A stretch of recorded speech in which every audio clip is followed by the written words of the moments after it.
गीता का यह 12वां अध्याय, जिसके 8वें श्लोक पर हमने कल चिंतन किया था,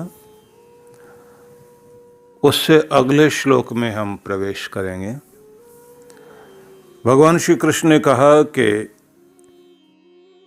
मुझ में जो मन को एकाग्र करते हैं और बुद्धि भी मुझ में ही लगा देते हैं, निश्चित रूप से वो मुझे प्राप्त करते हैं, क्योंकि मुझ में निवास कर रहे हैं, इसमें कोई संदेह नहीं। मतलब ये था कि मन और बुद्धि परमात्मा में लग जाए। बुद्धि का कार्य है निर्णय लेना, मन का कार्य है विचार करना, कल्पना करना। जिसकी कल्पना करते हैं और जिसका हम निश्चय करते हैं, हमारी सारी चेतना उसी तरफ जाने लग जाती है, हमारी पूरी शक्ति उधर की तरफ लगने लगती है। तो जिसका मन भगवान में रम गया, क्योंकि कृष्ण का नाम ही मनमोहन है, जो मन को मोह ले और जहाँ पहुँचने के बाद न मद रहे न मोह रह जाए, इसलिए एक नाम उनका है मदन मोहन। जिनके पास पहुँचने का अर्थ है कि मद को समाप्त कर दिया जाए और मोह का भी परित्याग कर दिया जाए, तब उपलब्धि होती है। इसलिए आइए हम 9वें श्लोक में प्रवेश करते हैं। श्री कृष्ण कहते हैं, ये भी एक उपाय है कि तुम अपने आप को, मन को भी मुझ में रमा दो। संसार में जब मन लगता है तो तदाकार हो जाता है। जिस भी चीज़ में मन खो गया उसका आकार धारण कर लेता है, उसका आकार, उसका चित्र मन में, चित्त में बसता है। उसी तरह की भावनाएं आने लगती हैं और मन भी रहता है और वस्तुएं भी रहती हैं, संसार भी रहता है, मन भी रहता है। आश्चर्यजनक बात यह है कि जब मन भगवान में लग जाता है तो मन खो जाता है, तब कुछ भी नहीं रहता, न विचार रह जाते और न कोई निर्णय करने की क्षमता रह जाती, क्योंकि वहाँ लीन हो जाता। और लीन होने का मतलब ये है कि समुद्र में जैसे गिरी भी कोई भी बूंद, उसकी अपनी पहचान नहीं रह जाती, वहाँ गिरते ही वह समुद्र बन जाती, एक विशाल रूप धारण कर लेती है। हमारा मन भगवान में खो गया, बुद्धि भी वहाँ खो गई, तो हम तदाकार हो जाते हैं, परमात्मा में तादात्म्य में बन जाता है, परमात्मा के स्वरूप का आनंद हमें मिलने लगता है। ये कहा है कि इसको आप यदि कर पाओ तो बहुत अच्छी बात है, अगर ये नहीं कर पाते तब क्या करें। अत चित्तम समाधातुम न शक्नोषि मयि स्थिरम अभ्यास योगेन ततो माम इच्छा आप तुम धनंजय। अगर तुम अपने मन को मुझ में अचल भाव से स्थिर, मतलब अर्पण करने में समर्थ नहीं मानते हो, तो हे धनंजय, अभ्यास योग के द्वारा मुझे प्राप्त करने की इच्छा करो। मतलब अगर तुम अचल भाव से अपने मन को मुझ में अर्पित करने में समर्थ नहीं पा रहे हो, बहुत कोशिश करते हैं, मन लगाते हैं और मन हट जाता है, तब उन्होंने कहा कि तो फिर अभ्यास योग का प्रयोग करो। समस्या बनती है मन के द्वारा ये कि मन जो है वो कहीं लग भी जाए तो फिर वहाँ से हट जाता है, और मन को बार बार आदत पड़ी रहती है कि यह भटकाता रहता है और भटकता रहता है, कहीं पर भी मन टिक कर नहीं बैठता।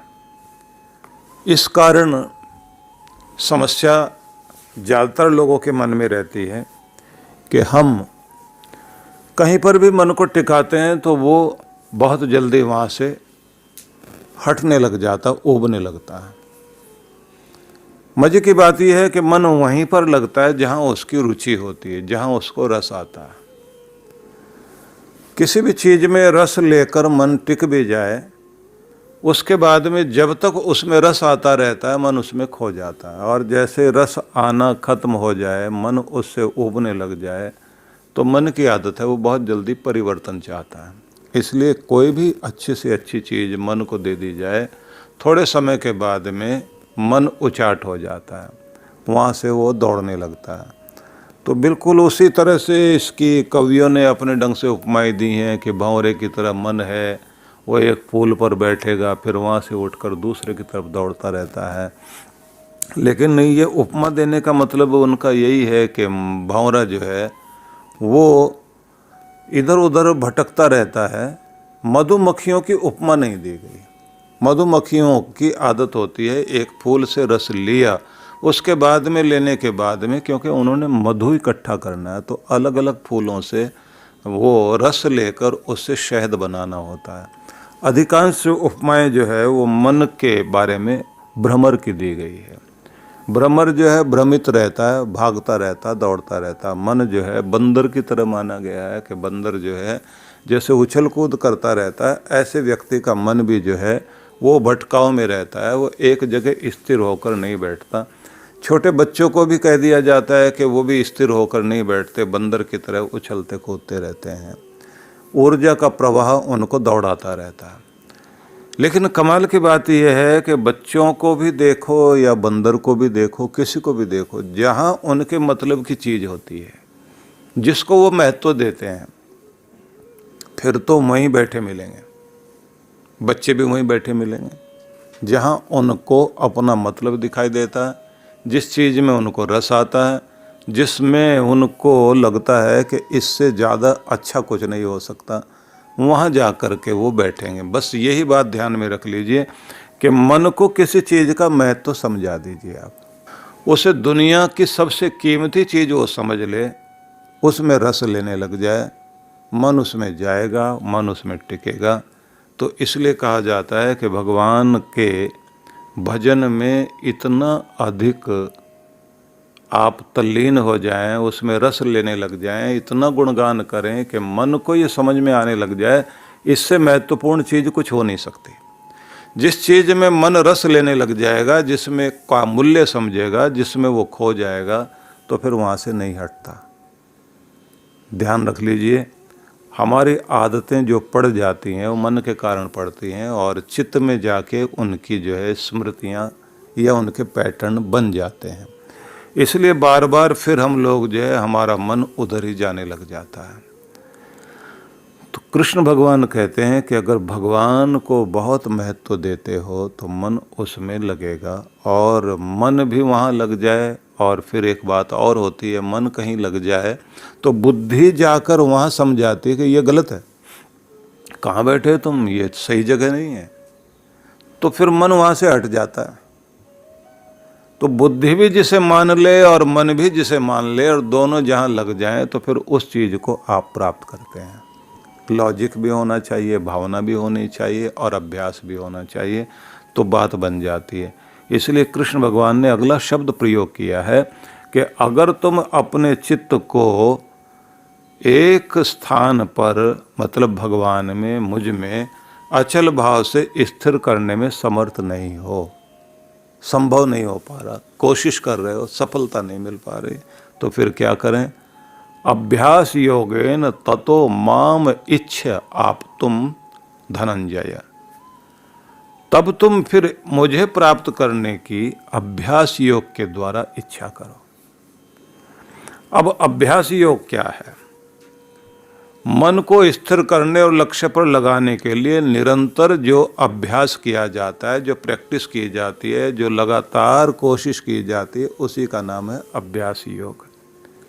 मन को किसी लक्ष्य पर लगाने के लिए, मन को किसी लक्ष्य पर लगाने के लिए, उसमें स्थिर करने के लिए जो लगातार आप अभ्यास करते हैं, उसी का नाम अभ्यास योग है। और उस अभ्यास योग के द्वारा व्यक्ति को सफलता मिलती है। इसलिए इस पर इतना कुछ कहा गया, करत करत अभ्यास के जड़ मत हो तो सुजान, रस्सी आवत जात है सिल पर परत निशान। ये एक लोकोक्ति और मुहावरा बन गया है कि करत करत अभ्यास के जड़मति हो तो सुजान। जड़मति मतलब मूर्ख बुद्धि भी, मूढ़ मनुष्य भी, मंद बुद्धि भी अगर लगातार अभ्यास करता रहे तो हो तो सुजान, वो भी बुद्धिमान हो जाता है, समझदार हो जाता है। रस्सी आवत जात शिल पर परत निशान, कोई से पानी निकालते समय लोग जो है बर्तन के साथ रस्सी बांधकर कुएं में डालते हैं। तो जब उसे खींचते हैं पानी निकालने के लिए तो रस्सी तो बहुत कोमल है और पत्थर है कठोर, लेकिन कमाल की बात है बार बार रस्सी के आते जाते रहने से उस पत्थर पर भी निशान बन जाते हैं। पत्थरों पर पड़े हुए निशान इस बात को दर्शाते हैं कि दुनिया की कोमल से कोमल चीज़ भी निशान बना लेती है अगर बार बार उस चीज़ की प्रैक्टिस की जाए। तो ये समझ लीजिए कि लगातार का अभ्यास व्यक्ति को परफेक्ट बनाता है, सफलता देता है, परफेक्शन लाता है, पूर्णता लाता है। लेकिन अभ्यास व्यक्ति को पूर्ण बनाता है, अभ्यास व्यक्ति को सफलता देता है, ये बात सच है। लेकिन किस चीज़ का अभ्यास? अगर गलत चीज़ का अभ्यास कर लिया तो गलत चीज़ में ही परफेक्ट बना देगा अभ्यास। अगर गालियों का अभ्यास आपने कर लिया तो आप गालियों में सबसे ऊपर पहुंच जाओगे। अगर आपने कोई नशा करने का अभ्यास कर लिया तो समझ लेना कि आप नशे में ही सबसे ऊपर पहुंच जाओगे। अगर आपने लड़ाई झगड़े की प्रैक्टिस कर ली, निंदा चुगली करने की प्रैक्टिस पूरी ज़िंदगी करी, दूसरों की कमियां निकालने की प्रैक्टिस की, आपको बार बार गुस्सा होने की आदत पड़ गई और उसी का आपने अभ्यास किया, पूरे जीवन भर आपने अभ्यास किया, गुस्सा करने का अभ्यास किया, तो उसके बाद में फिर आप कितनी भी प्रतिज्ञा कर लेना, अभ्यास जीत जाएगा और आप जो है कमज़ोर पड़ जाओगे। इसलिए अभ्यास बहुत महत्वपूर्ण है। अभ्यास योग में दो चीज़ें बड़ी महत्वपूर्ण बताई गई हैं कि एक तो लक्ष्य पर लगाने के लिए मन का अभ्यास किया जाए और दूसरा उसमें टिकाए रखना। क्योंकि लक्ष्य पर लगाना, टारगेट पर लगाना मन को, और फिर उसको उसमें टिकाए रखना, ये दोनों चीज़ें बहुत मुश्किल होती है। मन को विषयों से हटाना है और आत्म तत्व पर या अन्य किसी लक्ष्य पर एकाग्र करना है, उसमें इतना लग जाए कि वहाँ से हटे नहीं। कंसंट्रेशन बहुत गहरी होनी चाहिए, इतनी कि आप को वक्त का पता नहीं लगे, सुख दुख का पता नहीं लगे, आप अपने शरीर को भूल जाएं, अपनी दुनिया भुला दें, कोई भी चीज़, कोई भी परिस्थिति आपको हिला ना सके। तो जब ये अभ्यास होता है तो ये अभ्यास आपको कीमती बनाता है। इसलिए आप देखते हैं कि छठे अध्याय के एक श्लोक में भगवान ने जब ये कहा, यतो यतो निश्चरति मनश्चंचलमस्थिरम ततस्ततो नियम्य एतत् आत्मन्येव वशम नयेत। चंचल अस्थिर मन जिन कारणों से विषयों में विचरण करता है, उनसे संयत करके, वहाँ से हटाकर मन को आत्मा में वश में लाएं, आत्मा में स्थिर करें, जिसको अभ्यास वैराग्याभ्याम तन निरोध, मन को रोकने का, संभालने का तरीका पतंजलि ऋषि ने बताया कि अभ्यास और वैराग्य ही एक तरीका है कि जिससे आप अपने मन को संभाल सकते हैं। एक तरफ प्रैक्टिस करें और जिधर से हटाना है उसका वैराग्य मन में लाएं। वैराग्य मन में लाने के लिए बुद्धि का प्रयोग करना है और प्रैक्टिस करने के लिए मन का प्रयोग करना है। इसलिए दोनों बातें शुरुआत में बता दी गई। मयि बुद्धिम निवेशय, बुद्धि को मुझ में लगाओ, मय्येव मनाधस्व, और मुझ में ही मन को भी समाओ, मुझ में पिरो, मुझ में तुम अपने मन को ऐसे स्थिर कर दो कि मेरे रंग में रंग जाओ। तो इसलिए ये ध्यान रख लीजिए कि अभ्यास आपको सफल बनाता है, और अभ्यास तब सफल बनाता है जब आप बीच में व्यवधान नहीं आने देते। यहाँ तक कि अगर शरीर साथ नहीं दे पा रहा, बुखार में भी पड़ा हुआ व्यक्ति है और रोज वो सैर करने के लिए जाता है, एक्सरसाइज करता है, तब क्या करे? तो कहते हैं तन नहीं जा पा रहा, मन से वहीं लेटे लेटे आप पूरे पार्क में चक्कर लगा रहे हैं, वहाँ एक्सरसाइज कर रहे हैं, वैसा महसूस करो। और कहते हैं कि मन भी उस समय थका हुआ होता है, वो कहीं जाना ही नहीं चाहता। कल्पना जितनी कर सकते हो उस कल्पना में भी ये महसूस करो कि मैं ठीक होकर जैसे दौड़ रहा हूँ, स्वस्थ हो रहा हूँ, भाग रहा हूँ, प्राणायाम कर रहा हूँ और प्रकृति के वातावरण का आनंद ले रहा हूँ। उस समय में अगर उस तरह की प्रैक्टिस मन से भी करोगे आप, तो ये बात ध्यान रख लीजिए, तन वहीं जाता है जहाँ मन इसको लेकर जाता है। और अगर कहीं तन को बैठा भी दिया आपने और मन वहाँ से दौड़ रहा है, तो ये बात ध्यान रख लीजिए, अगर मन भय वाली जगह पर दौड़ रहा है और बैठे हो आप अपने घर में, तो भयभीत करने वाली भावनाएं आपके शरीर में आकर के आपके शरीर के अंदर परिवर्तन लाना शुरू कर देंगे। आपका रोवां रोवां डरने लग जाएगा। अगर आप बैठे हो अपने घर में और किसी दुश्मन के प्रति आप कल्पना कर रहे हैं कि उसके सामने मैं पहुंच गया हूं और उसके सामने खड़ा होकर उसको 2 थप्पड़ लगाने के लिए पूरी तरह से इस समय काम कर रहा हूं, तो आप देखेंगे आपके पूरे शरीर के अंदर क्रोध की पूरी लहर उसी तरह काम कर रही होगी। मन ने सिर्फ कल्पना की और शरीर ने एक्शन लेना शुरू कर दिया। किसी भी चीज में आप रमे हुए हैं तो वो जहाँ भी आप रमे हुए हैं, मन उसमें तल्लीन रहता है और आपको सोते समय भी उस तरह की भावनाएं पैदा कर देता है। उस तरह का आपके शरीर में हार्मोनल सिस्टम जो आपका है, हार्मोन्स भी जो है वैसे स्राव करने लग जाते हैं, भावनाएं बनने लग जाती, हाथ वैसे चलने लग जाते हैं। तो मन एव मनुष्यानाम कारणम बंध मोक्षयोः, मनुष्य के बंधन का और मुक्ति का कारण जो है वो मन ही है। मन आपको जो है ताले में बंद कराए और मन आपको मुक्त करा दे। मन आपको दुख वाली जगह लेकर के खड़ा कर दे और मन आपको जो है खुशी वाली जगह लेकर चला जाए। इस मन का ही लगातार जो है व्यक्ति को स्थिर करने के लिए, एकाग्र करने के लिए प्रयास करना चाहिए और मन के साथ बुद्धि का भी प्रयोग करना चाहिए। अगर इसमें समर्थ ना हो तो फिर अभ्यास करना चाहिए। अभ्यास करिए जिस चीज़ में जाना चाह रहे हैं। और मज़े की बात यह है कि अच्छी चीज़ की तरफ जहाँ मन को ले जाना चाह रहे हैं, मन वहाँ जाना नहीं चाह रहा। आप किसी चीज़ का भजन करते करते जैसे तल्लीन हुए और किसी एक बिंदु पर आप टिके, कोई विचार करने लगे, अब मन ने देखा कि ये आदमी यहाँ खो गया, तो निकल के ऐसे बच्चे की तरह भागेगा, भीड़ में से ढूंढ के आप ला भी नहीं पाओगे। कहाँ कहाँ पूरा आप भारत के किसी शहर में बैठे, ये यूरोप अमेरिका तक जाते जाते साइबेरिया के जंगल तक रूस में पहुँच जाएगा। वहाँ तक जा कर के हो सकता है कि ना भी दुनिया में भूत प्रेत होते हों तो ये उनसे हाथ मिला के आए, क्योंकि ये मन है, कहाँ कहाँ तक चक्कर लगाएगा। इसलिए अभ्यास लगातार चाहिए और मन को टिकाने के लिए आपको प्रैक्टिस करनी होगी। और प्रैक्टिस करने के लिए भी आपके अंदर काम मन ही करेगा, मन में संकल्प करना है, मन से ही मन को संभालना होता है।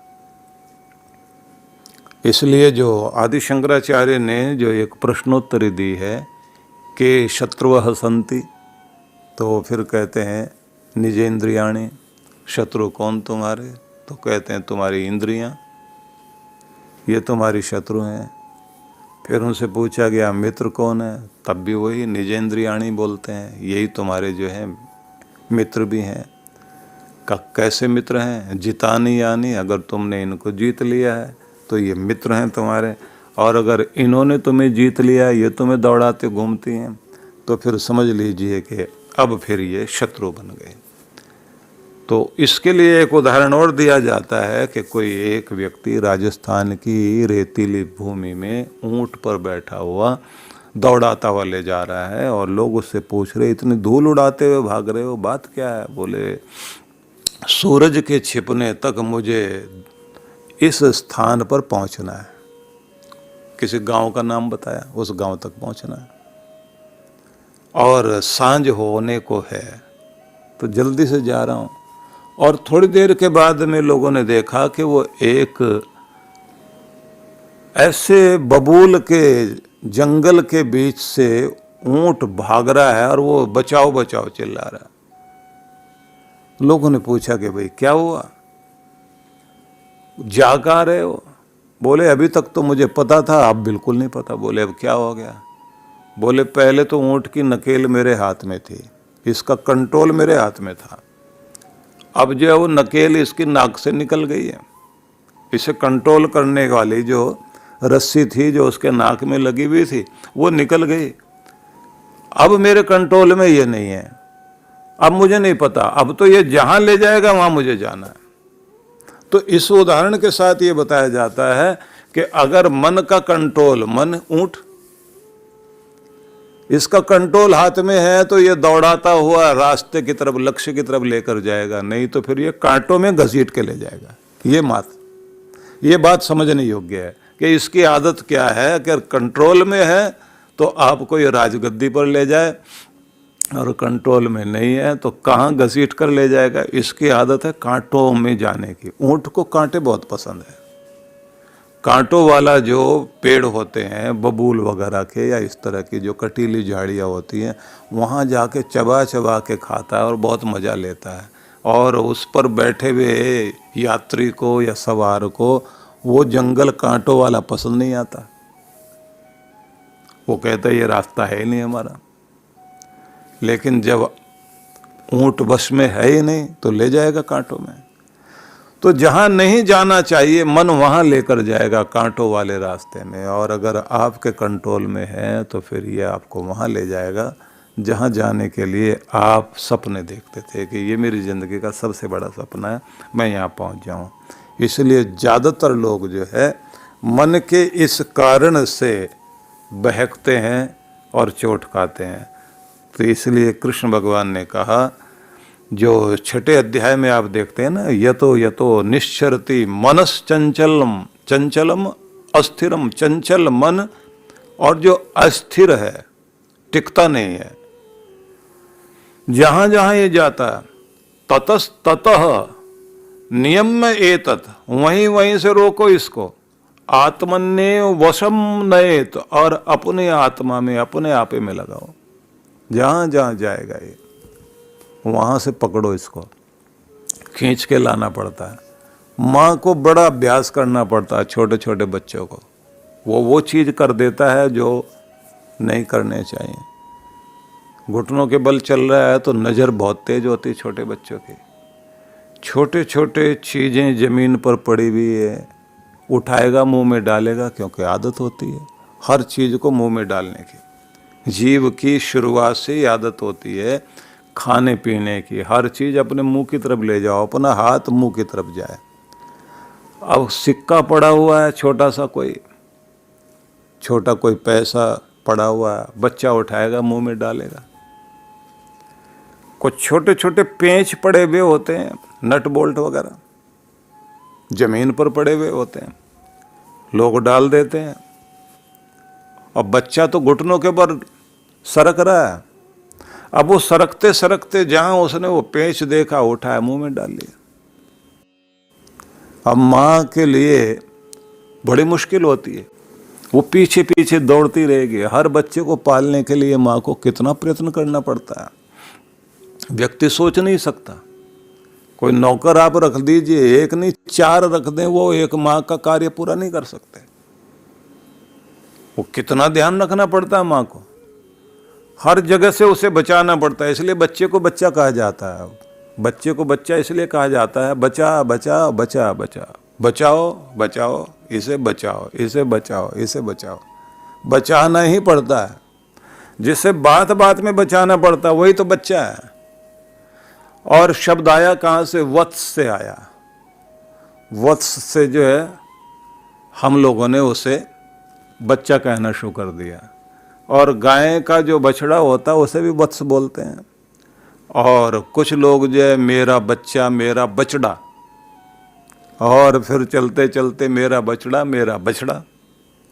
शब्द जो है भाषा विज्ञान पढ़ेंगे तो उसमें आपको पता लगता है कि किस तरह से शब्द जो है वो बिगड़ते जाते हैं और भाषा में बनते जाते हैं। डॉक्टर भोलानाथ तिवारी का भाषा मनोविज्ञान पढ़ें तो वहाँ आपको बहुत सारी चीज़ें समझ में आती हैं। उन्होंने अच्छी रिसर्च की इस पर।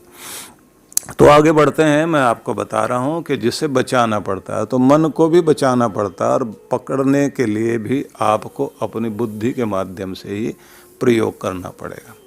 जब आप उस पर काम करते हैं तो ये बात ध्यान रख लीजिए, मन आपके पकड़ में आता है, उसके बाद उसकी प्रैक्टिस करानी पड़ती है। प्रैक्टिस कराते कराते फिर आप जो है सफल हो पाते हैं। यह था 9वां श्लोक। अब चलते हैं हम 10वें श्लोक की तरफ। कृष्ण भगवान फिर आगे कहते हैं, अभ्यासे अप्य असमर्थोसी मत कर्म परमो भव मदर्थम अपि कर्माणि कुर्वन् सिद्धिम अवाप्स्यसि। यदि अभ्यास योग करने में भी तुम समर्थ नहीं हो तो मत कर्म परमो भव, तो तुम मेरे लिए कर्म करने का कार्य करो। मेरे निमित्त मदर्थम अपि कर्माणि कुर्वन् सिद्धिम अवाप्स्यसि। मेरे निमित्त कर्म करने पर भी तुम्हें सिद्धि मतलब सफलता प्राप्त हो सकती है, इसमें कोई संशय नहीं है। निश्चित रूप से फिर तुम इसमें सफल हो जाओगे। योग का अभ्यास किए बिना भी यदि तुम मेरे निमित्त कर्म करना शुरू करोगे तब भी तुम पूर्णत्व को प्राप्त कर सकते हो, लेकिन फिर उसमें शर्तें हैं। अब उन शर्तों को भी जानना जरूरी है। भगवान के लिए कर्म करने वाले बन जाएं, परमात्मा के लिए कर्म करने वाले बन जाएं, ये तब होगा जब पहले मन की शुद्धता होगी, तभी व्यक्ति जो भगवान के लिए कर्म करेगा। नहीं तो क्या होगा, मन अशुद्ध होगा तो फिर शैतान का काम तो कर सकते, भगवान का नहीं करोगे। तब तो दुर्योधन वाली भावना निकलती है ना मन से। दुर्योधन यही तो कहता है कि अच्छा बुरा सब जानता हूँ, लेकिन मन वहाँ जाता ही नहीं जो तुमको जिसको अच्छा कहते हो। जानामि धर्मम न च मे प्रवृत्ति। जानता हूँ धर्म क्या है, कर्तव्य क्या है, लक्ष्य क्या, अच्छाई क्या है, सब पता है मुझे। न में प्रवृत्ति, लेकिन अपने कोई रुचि नहीं है उसमें। मन वहाँ जाता ही नहीं है, इच्छा वहाँ चलती ही नहीं है, वहाँ के लिए मैं कोई प्रयास करता ही नहीं है। जानामि अधर्मम न च मे निवृत्ति। अधर्म भी जानता हूं लेकिन उससे हटने का मन होता ही नहीं, मजा उसी में आता है। और परमात्मा ने ये सब चीजें दी इसलिए कि मनुष्य के पास में बुद्धि है। देखिए कमाल की बात है कि कोई भी जानवर, पशु पक्षी, कीट पतंग, जो उनके लिए रास्ते बनाए गए वो उसी पर चलते हैं। जो उनके लिए खाने योग्य चीजें बनाई गई वही वो खाते हैं। जैसे उनको रहना चाहिए वैसे वो रहते हैं। मनुष्य के लिए यह कहा गया है कि तुम्हें अपनी बुद्धि का उपयोग करना है, क्योंकि तुम्हें स्वतंत्रता दी गई है। अगर स्वतंत्रता किसी को दी है तो कर्तुम अकर्तुम अन्यथा कर्तुम समर्थो वा, ये कर्ता की परिभाषा दी गई। करे ना करे, अच्छा करे बुरा करे, कुछ भी करे, जिसको पूरी तरह से स्वतंत्रता दी गई, स्वतंत्र ही कर्ता कहलाता है। जीव आत्मा जो है कर्ता है। तो कर्ता मतलब कर्म करने वाला, और वो कर्ता तब कहलाता है जब उसके पास में पूरी स्वतंत्रता हो, आज़ादी हो। तो हम जो है खाली बैठकर आ जाएं, अपने कोई स्टूडेंट हो, विद्यार्थी हो, एग्जाम दे ही नहीं और तर्क लड़ाए खूब। उसको कहा गया कि ये अपना आर्ट पेपर लो हाथ में और इसमें एक स्केच बनाओ। घास है, जंगल है और गऊ जो है वो घास खा रही है। वो बैठा रहा, 3 घंटे बाद उठा तो जाने लगा। पेपर हो गया तुम्हारा? बोले साहब हो गया। वो कोरा उठा के पकड़ा दिया। तुमने गाय और घास सब बनाया था? बोले साहब बनाया था। है कहाँ? बोले गाय आई थी, घास खा के चली गई, इसलिए कोरा ही है सामने। तो उसने भी फिर उसको घास चढ़ने के लिए भेजा होगा, क्योंकि ऐसे व्यक्ति को रिजल्ट क्या दिया जाएगा। लेकिन समर्थ कितना भी हो व्यक्ति, अच्छा करे ना करे, खाली बैठ जाए, यहाँ टीचर रोकने वाला नहीं है। निरीक्षक रोकने वाला नहीं है, वो तो केवल परिणाम दे सकता है।